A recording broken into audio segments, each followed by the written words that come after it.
الله الرحمن الرحيم ولما جاءت رسلنا لوطا سيء بهم هر کله چې رال استازي زمونږ لوط علیه السلام ته خفه شو وضاق بهم زرعا سینې تنګ شوه وقال وی هذا يوم عسيب دا څومره سخته ورځ ده وجاءه قومه يهرعون إليه او راغ قوم دا چې رامنډې وهلې ومن قبل كانوا يعملون السيئات او دي مخکره دي نشناکار اعمال بكل قال ويل وتهود لوط عليه السلام يا قومي اذا ما قوم هؤلاء بناتي دستاسو نکاونو کی دي دا زما لونه دي هن اطهر لكم دستاسو د پاره جایز دي فاتقوا الله فسد الله نو يريګي ولا تخزوني ما مکه چکوي في ضيفي بمخک د ملمنو زما الیس منکم رجل رشید تاسو کې څوک خيار نشتا قالوا اغي وتوي لقد علمت ما لنا في بناتك من حق تا تخبترا زمنګ استاد لونو سره سنشتا وانك لتعلم ما نريد او زمنګ چې څه اراده رتا ته پترا قالوا ويل لوط عليه السلام لو ان لي بكم قوه کاش چې زما پتا سو وس رسیدي او اوي الى ركن شديد یا زما چې ته مضبوط خاندان وي الله پاک پیغمبر علیه الصلاۃ والسلام ابراهیم علیه الصلاۃ والسلام د اطمینان نفس چې کله فرشتو هغه ته وي چې یو خو بتاله الله پاک نیک اولاد درکې چونکه د دینه مخکې د حاجری بی بی زوی وو چې اسماعیل علیه السلام دا اسحاق علیه السلام چې د سارا بی بی زوی او دا غینه پس بدل الله نوسین وسانم درکې ځکه چې د بنی اسرائیل ټول نسل هغه د اسحاق علیه السلام نه دی او د پیغمبر علیه السلام چې دی بنی اسماعیل کې دی نو د بنی اسرائیل چې یعقوب علیه السلام د اسحاق علیه السلام زوی اسحاق علیه السلام د ابراهیم علیه السلام زوی او بیا د یعقوب علیه السلام دوله زامنو او داغي ټول بنی اسرائیل هغه الله پاک خوار کړو الله پاک وی د هغه اطمینان نفس هغه وته وی مونږ لوط علیه السلام په قوم پس روان ابراهیم علیه السلام د خپل همدردی نرمه او د رحم په وجه اوی سره په بحث چې لک ټیم ولا نه ورکوي لگ ګوره وطنه لگ مهلت ولا نه ورکوي فرشتو وته لنډه خبره وکړه ای ابراهیم علیه السلام پرېږده دا خبرې هغوی باندې داسې عذاب را روان دی غیر مردود چا واپس کېدو والا نه دی بس الله پاک ټیم مقرر کړی د هغوی ټیم برابر دی الله پاک اوس دلته کې د هغوی قوم باندې د عذاب د راتلو هغه وجه معمولي غونته کې هایلایټ کوي چې څنګه قوم الله پاک وی پیغمبر علیه السلام ردینه اندازه ولګوا چې کله زمونږه هغه استازي چې کوم دینو هغه رالو ولما جاءت رسولنا چې کله زمونږه هغه استازي رال چې هغه فرشتي وي او خاص کر تفسیری کبیر کې امام رازی سے وی دا تفسیری کبیر چونکې دا یو تاریخي تفسیر دی نو د هغه حواله ډیره مضبوطی هغه وی دا دولس فرشتي وي سلور مقربه فرشتي وي جبریل علیه السلام اسرافیل علیه السلام میکائیل علیه السلام او عزرائیل علیه السلام او اغي سره بیا د اغي باډی ګاډو اتتنه خودی چرالو نو دی د فرشتو په شکل کې نه ځکه د فرشتو په شکل کې په خپل شکل کې ګلرالو پیغمبر صلی الله علیه وسلم تراغله پیغمبر صلی الله علیه وسلم هم بهوش شو ځکه چې د اغي خپل شکل ډیر بل شان دی بل چې انسان لیدلی نه یو سیده ناصاب ویني نو خامخا انسان فطرتي تور باندې کمزور دی د اغي د خپل الګانو په شکل کې رال چټول شپارس کلونو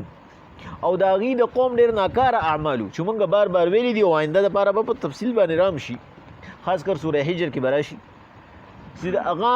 دا غي اعمال ناکاره وغه ټول چوکره بازو او دا غي یو خاص ریزن مو چې مونږ به مخکې وایو شر ولي اغي دا عمل شروع کړو نو لوط علیه السلام چې کله دا ملمانو ولیدل نو سی بهم اصل کې دا سی علي زړه درد کو سی اویلی شدی ته چې سړی زړه دردو کی په خبره باندې چیر دا لاس چلو شو یاره بس د دې نن راتلو نو مونږ به مانو کو لوطن سی ابهم لوط علیہ السلام په اغي غمگین شو په اغي خفه شو ودواق بهم زرعا سینه تنگ شو مونږ وایو بس یاره ګوټ اوبو کې راټینګ شو دا هغه ګوټ اوبو کې ټینګېدلو چې د سړی بس زړه چوي چیرې څه چل مې وکړې الله پاک وی بل وقال به هذا یوم عسیب. دا عسیب دا اعصاب نه دی، اعصابي چې کوم دی نو اعصاب مونږ ویلی شو وی د خپل وینس ته چې کوم دی نو مونږ اعصاب وایو، او دا اصل کې ویلی شي بوج دا پریشانې ته، لکه څنګه چې سړی اعصابي لحاظ سره کمزوري او لږه خبره به بوج کیږي، خاص کر لکه د شوګر مریض یو چې هغه سټمنا دوره ختم شي چې تا هغه ته خبره وکړي دا د الله څخه پونه اسې د موخیږي په هغه سات باندې، او چې کوم روغ یې هغه پاتې شي او هغه د هغه په ځای باندې لړ شي، ولې د هغه اعصاب کمزوري د هغه رګونه بیا ټیټ ني، نو دا د اعصاب نه دا عصیب. الله پاک وی هغه وی یوم عصیب، دا خو ډېره سخته ورځ ده یاره، اوس به زه څه کومه ځکه چې وجه سوا. الله پاک وی نوح علیه السلام دغه لوط علیه السلام په ملمنو نو خفا، د ملمنو په عزت باندې خفو، او د عزت وجه سوا وجاءه قومه يهرعون الیه، احراع ویلی شي په تیخته باندې راغستو ته چې یو سړي پسې تله وړ راوالي او په مخ یې والي لکه کنډک چې سړی په مخه کي، نو داسې رامنډې والي لکه چې چا را په مخه کړي دي چا ورپسې لوړې راغستې دي، داسې د خپل خواهش د لاسه هغوی په منډه باندې را روانو. الله وی قوم یې په منډه باندې را روانو. ومن قبل كانوا يعملون السیئات، نو په دې منډه کې څه چلو چې دوره پې لوط علیه السلام خفه کېدو، وی عمل یې ناکاره و، د دې د مخکې نه عمل ناکاره و. تفسیری مدارک رالی او خاص کر بیا چې کوم دینو تاریخی تفسیر بیان القرآن رالی چې د دې آبادي 4 لاک وه،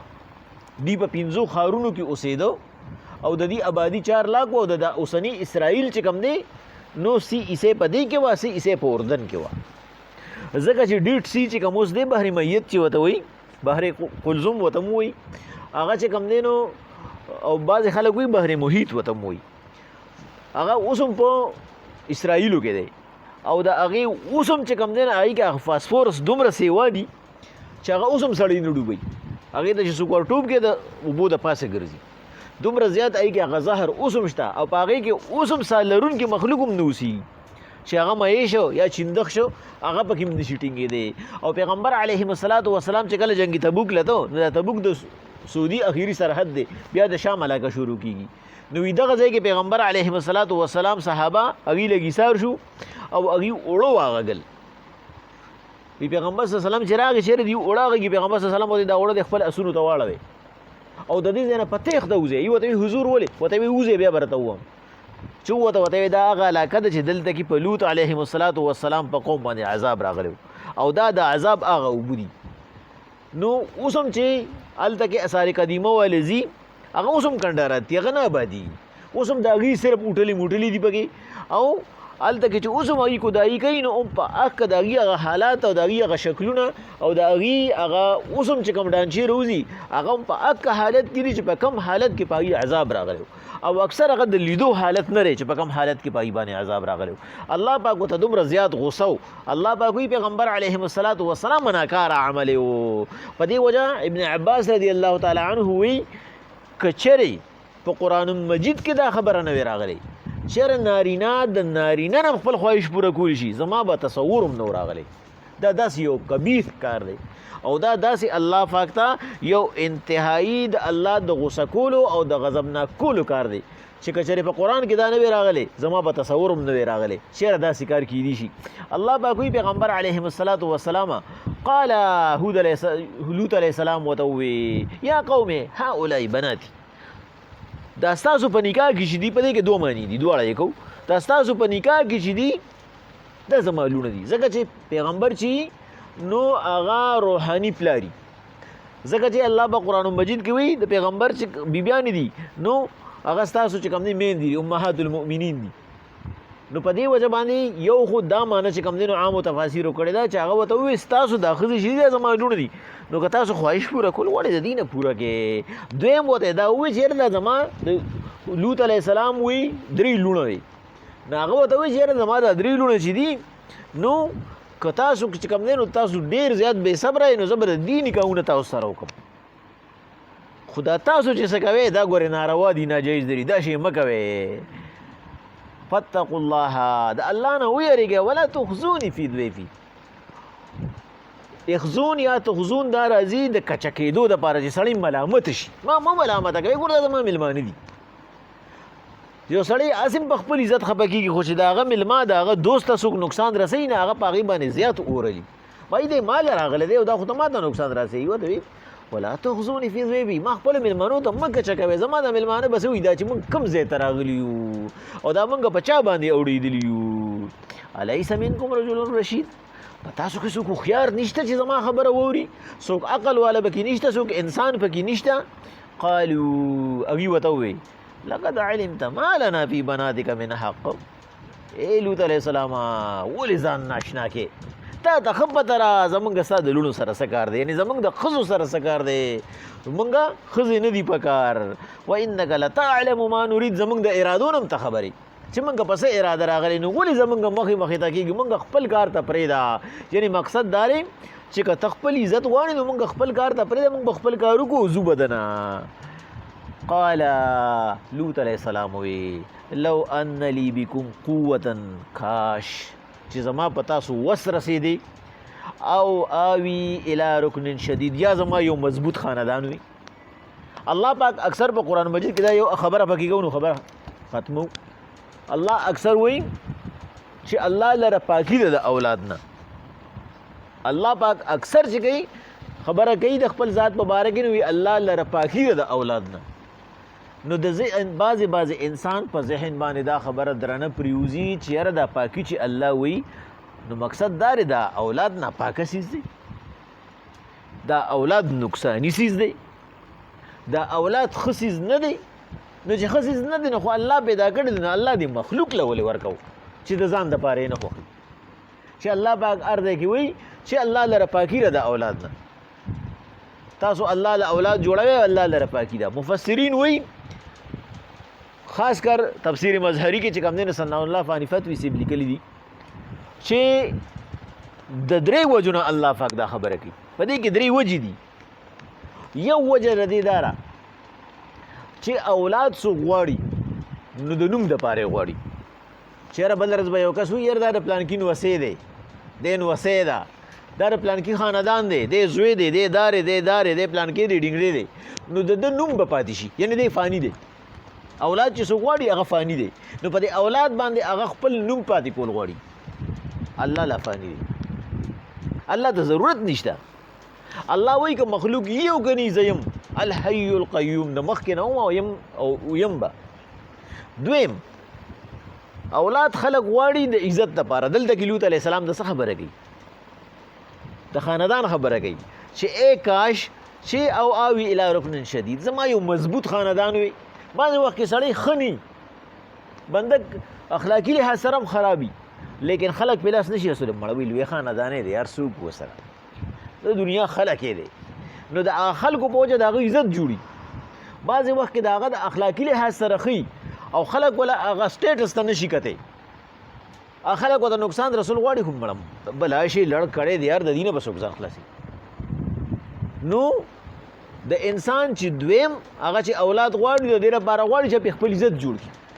چې دا هغه مضبوط خاندان لوط علیه السلام دلته وي کاش مضبوط خاندان مې وي دی به زما خواله راغلی وي په دې وجه باندې ابن عباس رضی الله عنه په تفسیر ابن عباس کې وایي الله پاک د لوط علیهم السلام نه پس چې کم نبی او رسول پیدا کړی دی مضبوط خاندان کې پیدا کړی دی چې څوک ولا خواله رانه شي ولې هغه افسوس د دې خبرې کړو حالانکه هم په دې ځای باندې ابن عمر رضی الله تعالی عنه او ابو هريره رضی الله عنه وایي پیغمبر صلی الله علیه وسلم وایي چې افسوس دی زما پر اور په لوط باندې چې هغه سره مضبوط خاندان هو چې هغه الله د الله نه مضبوط به بل څوک کیدی شي الله موجودو خو هلته کې خو فرشتې نه پېژندې که نه تر دغه وخته پورې خو هغه ته دا اندازه نه وه چې دا فرشتې دي فرشتو خو ته پس او بل دا حکمت و په دې کې او الله پاک انسان ته څه خبرې ښکاره کولې د هغې په وجه فرشتو ورته ځان نه ښکاره کړی نو په دې وجه باندې هغه دا خبره کوله حالانکې د الله نه مضبوط سهاره او مضبوط تحفظ د چا نشته نو دا انسان د عزت دپاره غواړي او الله پاک ته د دې ضرورت نشته الله ځکه وایي الله ته د اولاد څه ضرورت دی الله د اولاد نه پاک دی نه خو هغه ته نوم ضرورت شته چې نوم بیا په چا باندې پاتې شي ولې هغه لفاني دی دویم هغه عزتدار دی عزتونه هغه په خپله ورکوي نه هغه ته د عزت څه ضرورت شي چې هغه د اولاد وغواړي او دریم اولاد چې انسان غواړي نو د دې لپاره یې غواړي چې یو وخت به په ده باندې داسې راځي چې دی به کمزوري کېږي دی به مجبوره کېږي د د خپل لاسونه د د خپل بلکې زما دا هم د پارټس اف باډي بر د په اختیار کې بیانې دی به بیا د خپل لاس نشي اوچتولی دی به خپل سترګه نشي پټولی دی به خپل ژبه باندې خبره نشي کولی دی به شونډې نشي راجوختولی دی به دې ځای نه هغه ځای ته نشي تللی د همت به هغې دی به یو څیز ته لاس اچوي نه به شي اچولی وته نو دکه اولاد به بیا راځي او لکه څنګه چې دی په ابتدا کې و چې دی د بل په لاسو باندې لوی شوی اوس به هغه اولاد راځي او دله به هغه ټول کار کوي جومات ته به یې هغې راولي ډاکټر له به یې هغې بوځي د ده لاسونه د خپې د پارټس اف باډي به دا اولاد بیا به هغه کارونه کوي نو په دې وجه انسان اولاد غواړي او الله د دې ضرورت او مجبورو د دې هیڅ قسم ضرورت نشته الله باندې ناراضي الله وی په ما باندې خوب قدرې ناراضي په ما باندې پرکالی قدرې ناراضي نو په الله پاک باندې بیا کمزوري ناراضي نو په دې وجه الله وی د اولاد چې زوام جمال اولاد نه پاکي نو په دې وجه نه چې اولاد بد شي دي د اولاد چې کوم ضرورت نه دی هغه ماته نشته زما طاقت زما قوت هغه د ارس نه سیوا دی په دې رکن اله دا کې مې د خبره کوله چې نو دلته کې وته لوط علیه السلام خبره وکړه چې اے کاش لو ان لی بقوه چې اخو زما په دې باندې طاقت وي ز په دې باندې زورور وي ما سره خپل دومره سوق وي د خپل دوه لونو یا درې لونو نه علاوه سره بل سوق نو چې ایمان یې پر وړي وي یا خو زما امت دوره سیوا وي او اوی الی رکن شدید یا مې یو مضبوط خاندان وي نو ما بر دین سرمنې استوي چې ما وسره څه کړی وي نه الله پاک وي چې دا مضبوط خاندان دا اولاد دا د الله پاک د طرف نه الله په انسان باندې د الله احسان دی چې چاله ورګي چې مضبوط خاندان ول ورګي اولاد ول ورګي نو په دې باندې انسان له شکر ایستل پکار دي بسم الله الرحمن الرحیم ولما جاءت رسلنا لوطا سيء بهم هر کله جراله استای زمنګ لوط علیہ السلام تا خفش ودواق بهم زرعا سینه تنگ شو وقال بي هذا يوم عسيب دا یو سخت رز دا وجاءه قومه يهرعون اليه قوم رامنډي وهلي چې په مخ راغستري ومن قبل ودي كانوا مخکره دینا يعملون السيئات چې ناکار اعمال به کول قال ويل وتلوط علیہ السلام یا قوم ای زما قوم هؤلاء دا تاسو پنیکاونو کې چې دی بنات دا زما لونه دی هن اطهر لكم دا تاسو د خواهش د پر جایز دي فتقوا الله نو د الله نه ويریږي ولا تخزوني في ضيفي ما مکه چکوي خپل ملمنو ته اليس منكم رجل رشيد پتا سو کې عقل والا سوکشتا قالوا ايوه لقد علمت ما لنا في بناتك من حق تا پترا زمنګ استاد لونو سره سکار نشتا وانك لتعلم ما نريد زمنګ د ارادونم ته خبري قال ويل لوط عليه السلام لو ان لي بقوه كما پتا سو باندې وسر سيدي او آوي الى ركن شديد کاش یا تاسو باندې وسر سيدي یا زما یو مضبوط خاندان وي ولما جاءت رسلنا لوطا سيء بهم هر کله جرالو استاذ زمنګ لوط علیہ السلام تا خفشو ودواک بهم زرعا سینه تنگ شوا وقال وی هذا يوم عسيب دا سخت رز دا وجاءه قومه راتلو قوم دا يهرعون اليه شرامنډي وهلي ومن قبل مخکدي كانوا يعملون السيئات شناکار اعمال بیکول قال لوط علیہ السلام وتوی یا قوم زما قوم هؤلاء بنات کی دا تاسو پنیکاونو کی زما لونه دي هن اطهر لكم دا جایز دي تاسو د خواهش ته پارا فتقوا الله دا الله نه ويریږي ولا تخزوني ما مکه چکوي فی ذوی فی زما ملمنوتا الیس منکم رجل رشید پتا سو کیسو عقل والشتا قالوا ايوه لقد علمت ما لنا في بناتك من حق تا پدرج زمستالونو سره سکا نشتا وانك لتعلم ما نريد